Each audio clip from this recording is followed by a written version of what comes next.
Olá, meu nome é Andréa Schaefer e essa é mais uma aula de Sociologia. E o assunto hoje são os teóricos da Sociologia. Sociologia é uma ciência e que surge, por volta de 1860, no advento da primeira Revolução Industrial, pela necessidade que parecia haver de explicar-se que momento era aquele. Então, juntam-se, nem todos amigos, nem todos parceiros, nem todos no mesmo espaço. Alguns teóricos da filosofia, ligados à filosofia, são filósofos, que imaginam assim que a história não daria conta sozinha, a filosofia não daria conta sozinha, estava na hora da gente pensar numa outra ciência que pudesse fazer essa análise, que pudesse fazer essa interpretação de fatos. E é assim que surge, então, a sociologia. A princípio, genericamente falando, estudaria a raça humana nesse seu sistema de organização social, político, cultural, de desejos, de localização geográfica. Então, estudaríamos isso, os andares da raça humana, fazendo essa interpretação, indo para os bastidores e tentando entender o que é esse, como é que funciona isso de ser humano. A sociologia chega em 1860 e não quando a raça humana surgiu, e nem surge também junto com a história e a filosofia com este nome. Contudo, é sim um braço da história e da filosofia, e pode-se falar hoje sem problemas que surge sim na mesma época que a história e a filosofia, contudo não com este nome. Então ela sofre essa dicotomia neste momento para poder dar vazão às interpretações do que era isso, Revolução Industrial. Que história é essa de indústria agora? Então, o primeiro camarada que vai usar a expressão sociologia é o filósofo francês Auguste Comte. É importante o bico porque o cara é francês. Auguste Comte. Esse camarada dizia que a missão da sociologia era poder, a missão era explicar, diante dos avanços da ciência e da tecnologia, estabelecer essa disciplina, então, para uma ordem a partir dos estudos dos problemas sociais. Então, a sociologia ficaria encarregada de fazer esse estudo dos problemas sociais e tentar ordenar essa sociedade. Então, ela surge assim com um signo de uma coisa um pouco meio coercitiva, Comte via o capitalismo como a solução. O capitalismo, para ele, era uma necessidade de organização social. E a sociologia deveria dar conta de explicar aos seres humanos como era importante essa sociedade. Auguste Comte fazia parte de um grupo de estudos, e que esse grupo se chamava de positivistas, que acreditava na ordem acima de tudo e no progresso a qualquer custo. Tu já ouviu essas palavras antes? Ordem e progresso. Te ligou, Está na bandeira do Brasil. O Brasil surge sobre a égide, sobre o signo do positivismo. Auguste Comte é um dos seus principais expoentes. Mas também tivemos Émile Durkheim, outro francês, precisa do bico. Esse sim vai ser o primeiro cara que vai entrar numa sala de aula e vai dizer: hoje essa não é uma aula de história, hoje essa é uma aula de sociologia. Podemos considerar Émile Durkheim como o primeiro professor de sociologia da história da raça humana. Esse camarada dizia que a sociologia vinha para ajudar a interpretar as nossas ações, que era muito importante que a sociologia existisse para que os seres humanos pudessem entender-se e interpretar-se.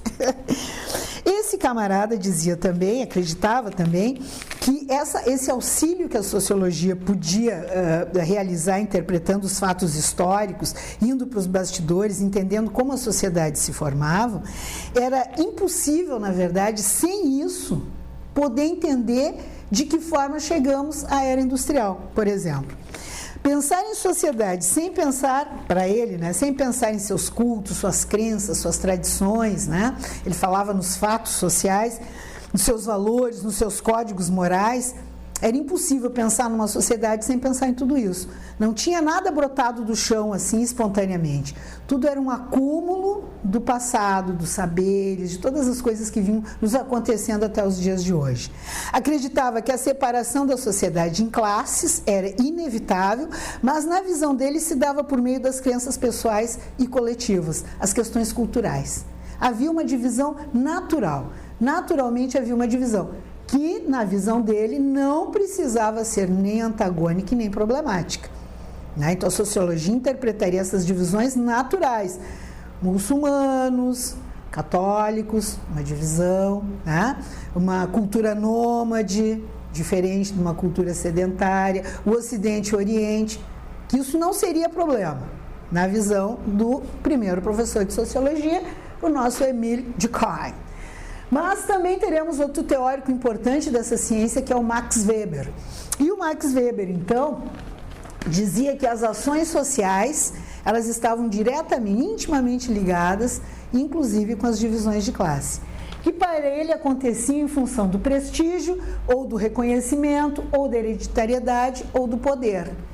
Né? Prestígio, né? Um campeão olímpico, né? Um time de futebol, prestígio. Reconhecimento, né? Um poeta, Mário Quintana, por exemplo, né? Ele é reconhecido, né? É um dos maiores poetas brasileiros, um Carlos Drummond de Andrade, um Chico Buarque de Holanda.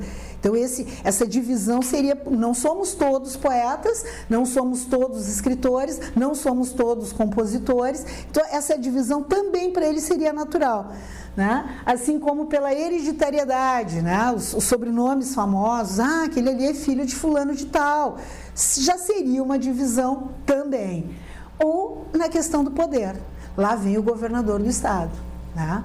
Lá vem o deputado fulano de tal, lá vem o líder daquele grupo, esse aí é o diretor da escola.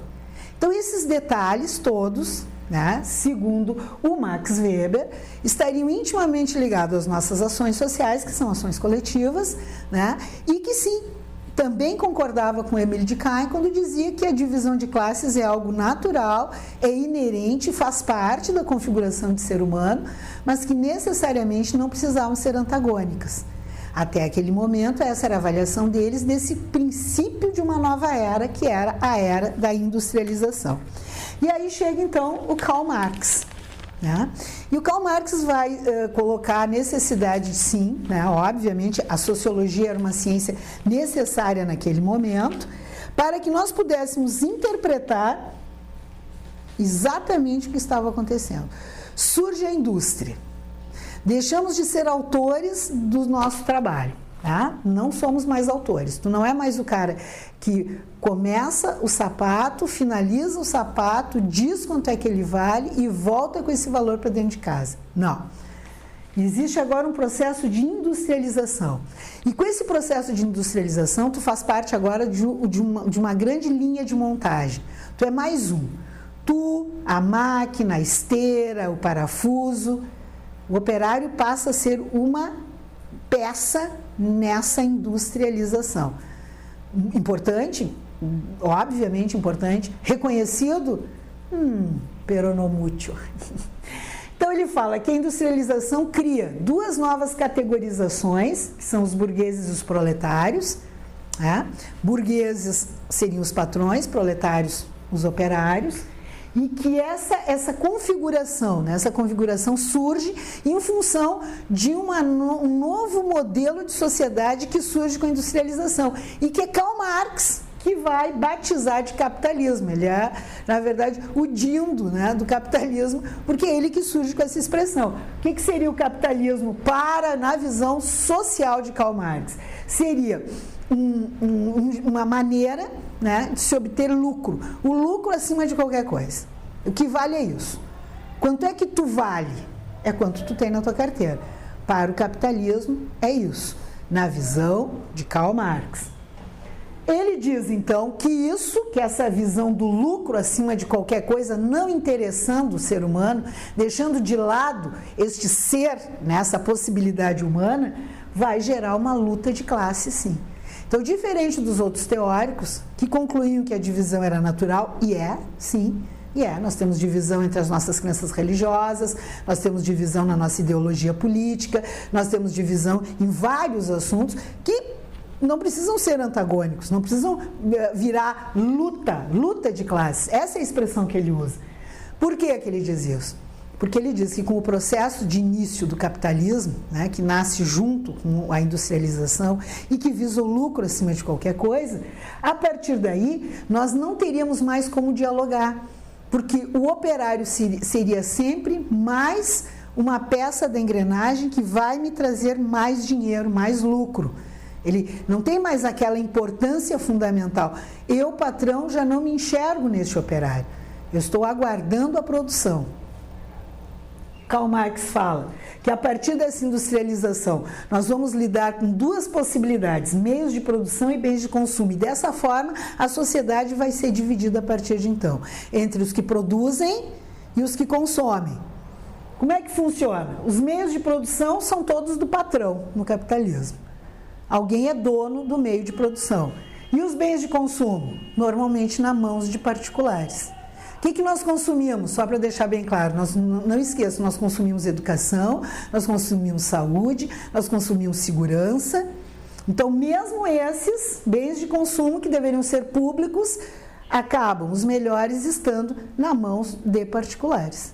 As empresas de transporte público, que são gerenciadas pelas prefeituras ou pelo próprio governo do estado, elas são um número interessante, não são suficientes, não é um serviço bom, né, pelo Brasil inteiro, não é um serviço de excelência, não se tem notícia disso. Alguns lugares pode ser que funcione, mas não é geral. E como é que então, onde é que tu pode ir? As vans, as lotações, os táxis, isso está na mão dos particulares, isso não é público. Pode ser até administrado legalmente, institucionalmente, mas não é o Estado que produz eles. Então, estando os meios de produção na mão dos patrões e os bens de consumo na mão de particular, sobra bem pouco para esse operário. Sobra bem pouco para esse operário. Para Marx, a luta de classes é o que movimenta essa sociedade, porque não existe outra possibilidade. Se os operários não se mantiverem atentos o tempo inteiro, em razão dos seus direitos, segundo Karl Marx, esse patrão, graciosamente, de boa vontade, não vai obsequiá-lo com os seus direitos. Então, essa luta de classe, ela está posta, né? Ela está posta. Sociedade capitalista, segundo esse teórico, será sempre injusta em função disso, né? Não permitindo jamais, segundo Marx, que possamos viver em uma sociedade onde poderíamos, se quiséssemos, pela nossa essência, que é o conceito de bando, onde poderíamos ser socialmente iguais, humanamente diferentes e totalmente livres. Segundo Marx, o capitalismo fez isso com a nossa sociedade humana. Achou legal? Acha que está interessante? Então vai lá, dá um like, aproveita, te inscreve, que aí tu recebe em casa no e-mail. Presta atenção, criatura! Até a próxima! Para a Segunda Guerra Mundial ter ocorrido. Galera,